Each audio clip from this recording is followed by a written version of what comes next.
விஷப்பூவால் விளைந்த சதி.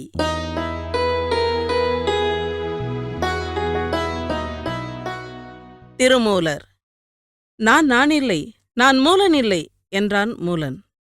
பஞ்சாயத்தில் கூடியிருந்தவர்கள் அத்தனை பேரும் கொல்லென்று சிரித்தார்கள். இப்படிதாங்க, நான் உன் புருஷன் இல்லை, உன் புருஷன் செத்துப் போயிட்டான்னு சொல்றாருங்க. உயிரோட கண்ணு முன்னால நின்னுகிட்டு இப்படி சொன்னா என்ன அர்த்தம்? அதாங்க பஞ்சாயத்துக்கு வந்தேன், நீங்க தான் நல்ல புத்தி சொல்லணும் என்று அழுதாள் மூலனின் மனைவி. என்னடா மூலா, கிறுக்கு பிடிச்சிடுச்சா? ஏன் இப்படி பேசுற? உன் பொண்டாட்டி மேல கோவம்னா எங்ககிட்ட சொல்லு, நாங்க திருத்தறோம். என்ன சண்டை உங்களுக்குள்ள? அதட்டினார் தலைவர். மூலன் செய்வது புரியாமல் தவித்தான். இல்லை இல்லை, மூலனின் உடம்புக்குள்ளே இருந்த சுந்தரர் என்னும் சித்தர் தவித்தார். பசுக்களின் மேல் அன்பு கொண்டு தான் செய்த காரியம் இப்படி ஒரு இக்கட்டில் கொண்டு வந்து விட்டுவிட்டதே. சித்தர் சுந்தரர் ஆகாய மார்க்கமாக தேச சஞ்சாரம் செய்து கொண்டிருந்தார். வழியில் ஒவ்வொரு திருத்தலமாக இறங்கி இறைவனை தரிசித்துவிட்டு வந்து கொண்டிருந்த போதுதான் காவிரிக் கரையோரமாக பசுக்கூட்டம் ஒன்று அழுது கொண்டிருப்பதைக் கண்டார். பரிதாபம் கொண்டார். காரணம் அறிய கீழே இறங்கினார். அங்கே பசுமேய்க்கும் மூலன் என்பவன் பாம்பு கடித்து இறந்து போயிருந்தான்.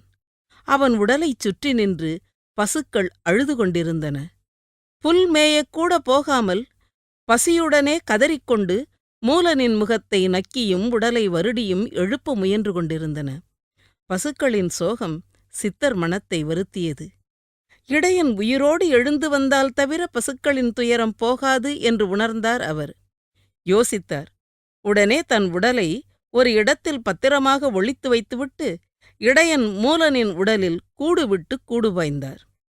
மூலன் உடல் உயிர் பெற்றது. மூலன் எழுந்தான். பசுக்களை வருடிக் கொடுத்தான். அவைகள் சந்தோஷமாக துள்ளி குதித்தன. மூலனின் உடலை உரசியும் நக்கியும் தங்கள் பாசத்தை வெளிக்காட்டின. பின் துள்ளலோடு உற்சாகமாக புல்மேயத் தொடங்கின. மாலை வரை வயிறார புல்மேய்ந்த பசுக்கள் தங்கள் கன்றுகளுடன் வழக்கம்போல் அவரவர் வீடு செல்ல ஆரம்பித்தன. மூலனின் உடலில் இருந்த சிவயோகி சுந்தரரும் அவற்றுடன் சென்றார். எல்லா பசுக்களும் பத்திரமாக வீடு செல்லும் வரை பார்த்து கொண்டிருந்தவர் இனி மூலனின் உடலை விட்டு தன் உடலுக்குச் செல்லலாம் என்று இருந்தபோதுதான் இடையன் மூலனின் மனைவி ஓடி வந்தாள். மாடெல்லாம் வந்துடுச்சே, உன்னை காணோமேன்னு நினைச்சேன். நீ ஏன் இங்கே நின்னுகிட்டு இருக்க? வா மச்சான், வீட்டுக்கு போலாம் என்றபடி அவன் கையை பிடித்து இழுத்தாள். பெண்ணே, தொடாதே, நான் உன் கணவன் இல்லை, அவன் இறந்து விட்டான் என்று கூறி விலக முயற்சி செய்தார் சுந்தரர்.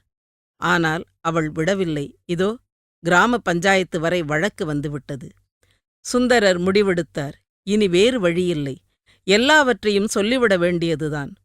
சுந்தரர் பஞ்சாயத்தில் நடந்தவற்றைச் சொல்லி மூலன் உடலை விட்டு விலகி அரூபமாக நிற்க மூலன் உடல் கீழே விழுந்தது.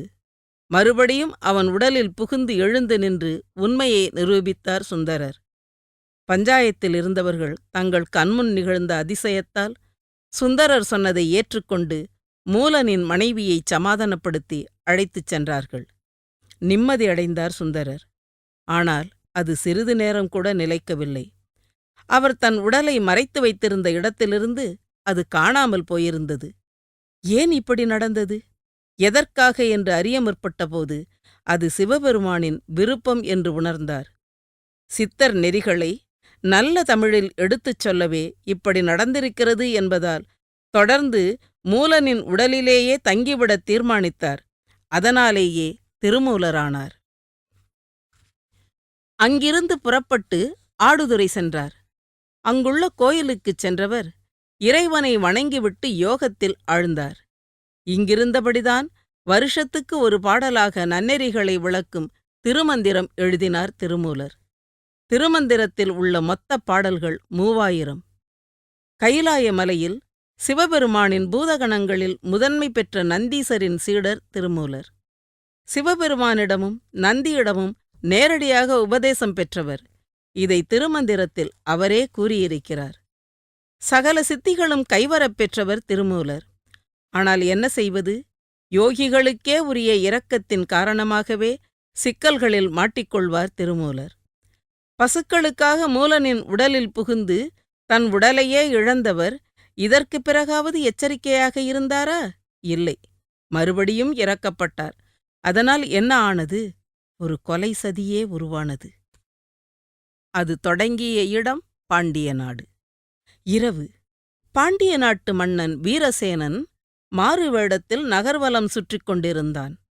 நகர சோதனை நல்லவிதமாகவே இருந்தது. மக்கள் எவ்வித வருத்தமும் இன்றி, குற்றம் குறைகள் இல்லாமல் நிம்மதியாக இருந்தது வீரசேனனுக்கு நிறைவை அளித்தது. அந்த சந்தோஷத்துடனே அரண்மனைக்குத் திரும்பிக் கொண்டிருந்தான். அரண்மனை நந்தவனத்தில் அவனின் விதி முடிப்பதற்கான நிகழ்வு ஒன்று நடந்து கொண்டிருந்தது. தோட்டத்துப் பூச்செடிகளில் மலர்களெல்லாம் வண்ணமயமாக அழகு காட்டி காற்றில் இதமான நறுமணத்தை பரப்பிக் கொண்டிருந்தன. அப்போது பாம்பு ஒன்று அந்த பூச்செடிகளுக்கு நடுவே மெல்ல வந்து கொண்டிருந்தது. காற்று வேகமாக வீசியதில் அசைந்த செடியின் முள் ஒன்று பாம்பின் மேல் சுரீரென்று குத்த, கோபமடைந்த பாம்பு பக்கத்திலிருந்த பூ ஒன்றின் மீது கொத்தியது. அதன் விஷம் மொத்தமும் பூவின் மேல் பரவியது. நாகத்தின் நஞ்சு சுமந்தபடி காத்திருந்தது அந்த மரண மலர். மன்னன் வீரசேனன் அரண்மனையின் அந்தப்புறம் செல்வதற்காக நந்தவனத்தின் வழியே நுழைந்தான். மலர்களின் அழகில் மனம் மயங்கினான். ரம்யமான வாசனை அவனை கிறங்கடித்தது. காற்றில் ஒற்றை மலராக ஆடிக்கொண்டிருந்த அந்த விஷப்பூ அவன் கவனத்தை ஈர்க்க அவன் ஆவலுடன் பறித்தான்.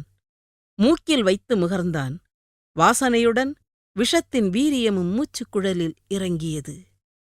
மன்னனின் தலை கிருகிருவென சுழன்றது. உடல் தள்ளாடியது. மன்னன் சமாளித்தபடி அந்தப்புறம் நுழைந்தான். கட்டில் அருகே வந்தவன் கால்கள் தடுமாறிக் கவிழ்ந்தான். மகாராணி குணவதி திடுக்கிட்டு ஓடோடி வந்தாள். மன்னனைத் தூக்கிக் கட்டிலில் படுக்க வைத்தாள். என்ன என்ன ஆயிற்று உங்களுக்கு? பதறினாள். மன்னன் பேச முயன்றான். முடியவில்லை. நாக்கு குழறியது. மெல்ல மெல்ல பரவிய விஷம் நிதானமாக அவன் உயிரை உறிஞ்சியது. மகாராணி மன்னனைத் தொட்டு உலுக்கினாள், எழுப்பினாள். எந்த அசைவும் இல்லை. வைத்தியர்கள் ஓடோடி வந்தனர். மன்னனை பரிசோதித்தனர். அவன் இறந்துவிட்டதை அறிந்து அதிர்ந்தனர். மகாராணியிடம் தயங்கித் தயங்கித் தகவல் தெரிவித்தனர். சேதி கேட்டதுமே மயங்கி விழுந்தாள் குணவதி. வீரசேனனின் தாயும் தந்தையும், தள்ளாத இந்த முதுமை காலத்தில் எங்களை தவிக்கிவிட்டு போனாயே வீரசேனா என்று கதறினார்கள். மன்னன் மரணமடைந்த செய்தி நாட்டு மக்களிடையே பரவி அவர்களும் அரண்மனை வந்து சேர்ந்தனர். சத்திய வேந்தனாயிற்றே எங்கள் மன்னன், அவனைக் கூடவா மரணமழைக்கும் என்று மன்னன் புகழ் சொல்லி அழுதனர். மகாராணி குணவதி மயக்கம் கலைந்து எழுந்தாள். மஞ்சள், குங்குமம், தாலிபாக்கியம் அனைத்தையும் பறித்துக்கொண்டு மன்னன் விண்ணுலகு பறந்துவிட்டான் என்பதை அவளால் தாங்கவே முடியவில்லை. நெஞ்சே வெடித்துவிடும் போலிருக்க குணவதியின் அடித்தொண்டையிலிருந்து பீரிட்டுக் கிளம்பியது அழுகை ஒலி. அது ஆகாயம் வரை சென்று எதிரொலித்தது. மேகங்களை ஊடுருவிச் சென்று கொண்டிருந்த திருமூலரையும் தாக்கியது. ஏன் இந்த அழுகைக் குரல்? எங்கிருந்து வருகிறது? திருமூலர் நிதானித்துக் கீழே பார்த்தார். சித்தபுருஷரான அவர் அனைத்தையும் தன் ஞானத்தால் புரிந்து கொண்டார். வருத்தம் கொண்டார். அடுத்துச் செல்லவே முடியாதபடி அழுகைச் சத்தம் அவரை கட்டிப்போட்டது. நிமிட நேரத்தில் அவர் ஒரு முடிவுக்கு வந்தார். அது ஆம், கூடு விட்டு கூடு பாய்வது. மகாராஜா வீரசேனனின் உடலில் செல்ல தீர்மானித்த திருமூலர் பாண்டிய நாட்டின் சதுரகிரி மலைக்குச் சென்றார். அங்கிருந்த குகை ஒன்றில் தன் உடலைக் கிடத்தியவர் கண்களுக்குத் தெரியாத சூட்சும உடலுடன் புறப்பட்டார். திருமூலர் ஏற்கனவே தன் தெய்வீக உடலை இழந்தவர். பின் மூலனின் உடலில் வசிக்க நேர்ந்தபின் தவத்தாலும் சித்தியாலும் அதை காயகல்ப உடலாக மாற்றிக்கொண்டவர். இப்போது திரும்பவும் இந்த உடலையும் இங்கே விட்டுப்போக வேண்டியிருக்கிறது. என்ன செய்வது? அந்த அரசியும் மன்னனின் முதிய பெற்றோரும் மாசிலா மக்களும் அழும் துயர சப்தம் என்னையும் மிகவும் துயரப்படுத்துகிறதே என்று நினைத்தபடி அரண்மனைக்கு விரைந்தார். வீரசேனனின் உடலுக்குள் நுழைந்தார். உயிருடன் எழுந்தார். இனி திருமூலர் வீரசேன திருமூலர். யாராலும் நம்ப முடியாத அதிசயம். ஆனால் நிஜம். மன்னர் உயிர் பிழைத்து விட்டார். மகாராணி குணவதிக்கு, மன்னரின் பெற்றோருக்கு, பிள்ளைக்கு, நாட்டு மக்களுக்கு, அத்தனை பேருக்கும் சந்தோஷம். வீரசேன திருமூலர் மன்னராகி அரசாளத் தொடங்கினார். மக்களை மிகுந்த அன்போடு நடத்தினார். வரிகளைக் குறைத்தார். வேண்டிய வசதிகளைச் செய்து கொடுத்தார். நாடே நிறைவாக இருக்க, மகாராணி குணவதியின் மனத்தில் மட்டும் மெல்லிய சந்தேகம் முள்ளாக நெருடிக் கொண்டு இருந்தது. மகாராஜா வீரசேனரின் பண்பில், குணத்தில், நடத்தையில் இப்போதெல்லாம் நிறைய மாற்றம் தெரிகிறது. அது மட்டுமல்ல, முன்பெல்லாம் கணவரின் அருகில் இருக்கும்போது கொழுந்து விட்டு எரிகின்ற காமம் இப்போது இல்லவே இல்லை. அவரை நெருங்கிப் பேசிக் கொண்டிருந்தாலே மனத்தில் நிர்மலமான எண்ணங்களும் பக்தி உணர்வும் தான் வருகிறது. தன்னை அறியாமலே ஆழ்ந்த உறக்கம் தழுவி விடுகிறது. குணவதி குழம்பினாள். தெளிவுபடுத்திக் கொள்ள விரும்பினாள். ஒரு நாள் இரவு வேளை உணவு உண்டு முடித்துவிட்டு வீரசேன திருமூலர் ஊஞ்சலில் ஆடிக்கொண்டிருந்தபோது குணவதி அவருக்கு அருகில் நெருங்கி நின்றாள். தங்களிடம் ஒரு விஷயம் கேட்க வேண்டும் என்று ஆரம்பித்தாள். தயங்காமல் கேட்கலாம் குணவதி. நீங்கள் யார்? இதென்ன கேள்வி? நான் வீரசேனன், உன் கணவன். என்ன திடீர் சந்தேகம்? நீங்கள் என் கணவர் என்பதை என் கண்கள் ஒப்புக்கொள்ளுகின்றன. மனம்தான் மறுக்கிறது. எதனால்? உங்களுக்கு முன்கோபம் அதிகம். யார் தவறு செய்தாலும் பொறுத்துக்கொள்ள மாட்டீர்கள். உடனே தண்டனை அளிப்பீர்கள். இப்போதோ உங்களிடம் கருணை மிகுந்து இருக்கிறது. கொலை குற்றவாளியை கூட மன்னிக்கிறீர்கள். பேசிப் பேசியே அவர்களை திருத்தி விடுகிறீர்கள். மக்கள் உங்களின் அரசை ராமராஜ்யமாகவே உணர்கிறார்கள். அது மட்டுமில்லை, முன்பெல்லாம் இராஜாங்க காரியம் முடிந்தவுடனேயே அந்தப்புறமே கதியாக என் அருகிலேயே இருப்பீர்கள். இப்போது பொழுதெல்லாம் சிவாலயத்திலேயே இருக்கிறீர்கள். என்னை தீண்டுவதே இல்லை. உங்களின் அருகில் இருக்கும்போது எனக்கும் கூட எந்த ஆசைகளும் தோன்றுவதில்லை. உங்களின் கண்களில் வழியும் அருளும், சிவநாம உச்சரிப்பும், உபதேசங்களும் ஒரு ஞானி போன்றே நினைக்கத் தோன்றுகிறது. தயவு செய்து மறைக்காமல் சொல்லுங்கள், யார் நீங்கள்? வீரசேன திருமூலர் யோசித்தார். இனியும் இந்த பதிவிரதையை ஏமாற்றுவது தேவையில்லை என்று நினைத்தார். உத்தமியே, நீ உணர்ந்தது சரிதான். நான் திருமூலன் என்னும் சித்தன். உன் கணவன் வீரசேனன் நந்தவனத்தில் இருந்த விஷப்பூவை முகர்ந்ததால் இறந்துவிட்டான். அதனால் நீ கதறி அழும் ஒலி வானம் வரை எட்டி என் மனத்தை வருத்தியது. உன் துயரை நீக்கி உன்னை அமைதிப்படுத்துவதற்காகவே நான் உன் கணவன் உடலில் குடியேறினேன். உண்மையைச் சொல்லி முடித்தார் திருமூலர். எனக்கு உதவுவதற்காக யோகியான தாங்களே வந்தது என் பூர்வ ஜென்ம புண்ணியம்தான் சுவாமி. என் செயலோ வார்த்தையோ தங்களை காயப்படுத்தியிருந்தால் தயவு செய்து என்னை மன்னித்து விடுங்கள். என் கணவர் இறந்துவிட்டார் என்பது இப்போதும் வருத்தம்தான். ஆனால் எனக்கு நிதானம் வந்திருக்கிறது. காலம் வந்தால் எல்லாருமே ஒவ்வொருவராகச் செல்ல வேண்டியவர்கள்தான். நேற்று அவர், நாளை நான்.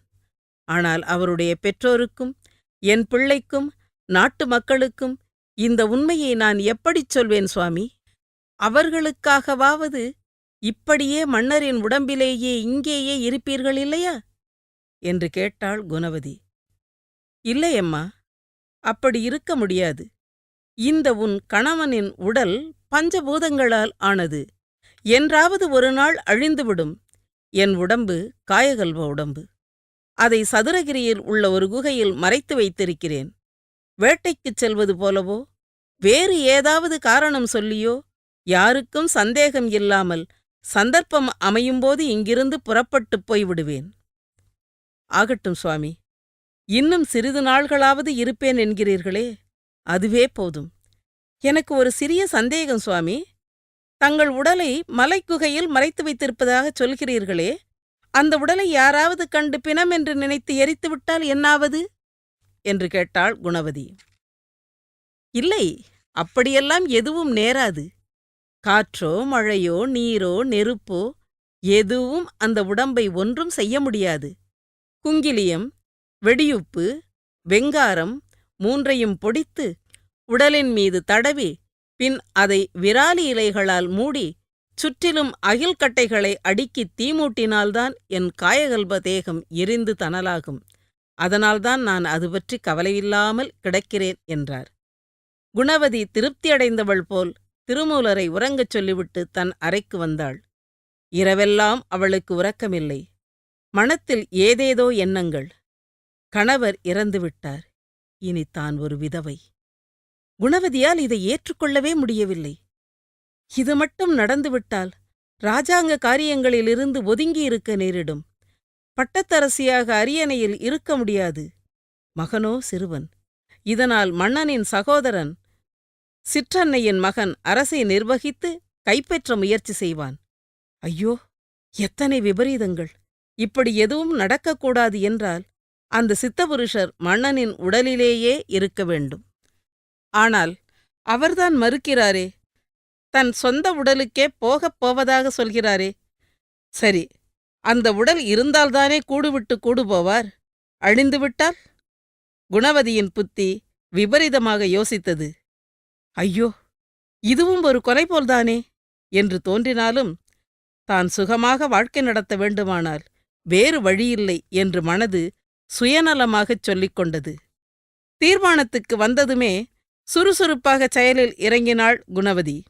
நம்பகமான அரண்மனை வீரர்களை அழைத்தாள். அவர்களிடம் விவரம் ஏதும் சொல்லாமல், சதுரகிரி மலை குகையில் ஒரு துறவியின் உடல் கிடக்கிறது, அதை எடுத்து நல்லவிதமாக எரித்து விடுங்கள் என்று சொல்லி உடலை எரிக்க வேண்டிய முறையையும் விவரமாகச் சொல்லி அனுப்பினாள்.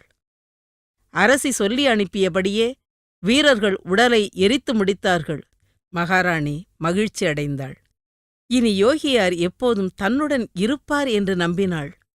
அதே சமயத்தில் வீரசேன திருமூலர் வேட்டைக்குப் போவதாக வீரர்களிடம் சொல்லிவிட்டு தான் மட்டும் தனியே காட்டுக்குள் சென்றார்.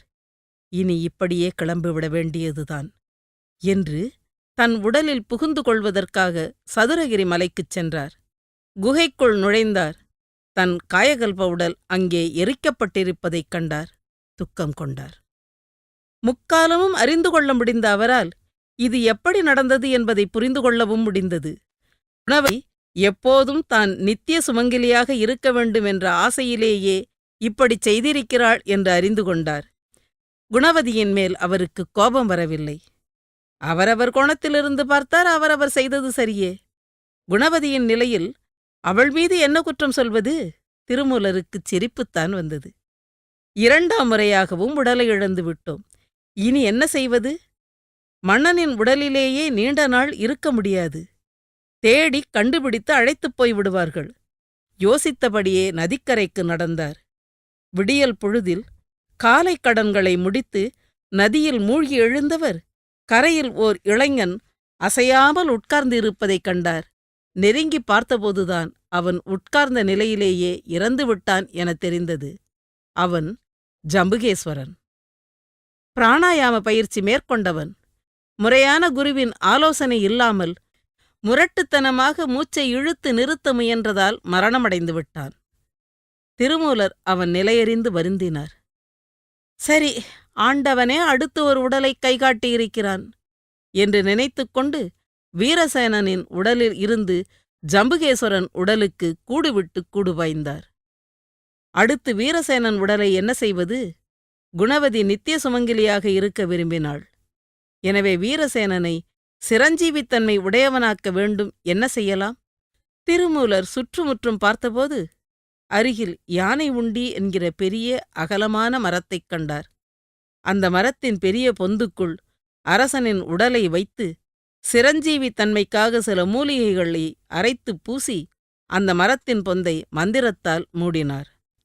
அரச உடலை வைத்திருக்கும் இந்த மரமும் இதன் இனமும் இனிமேல் அரசமரம் என்று அழைக்கப்படட்டும் என்றார். அதன்படியேதான் இப்போதும் அழைக்கப்படுகிறது.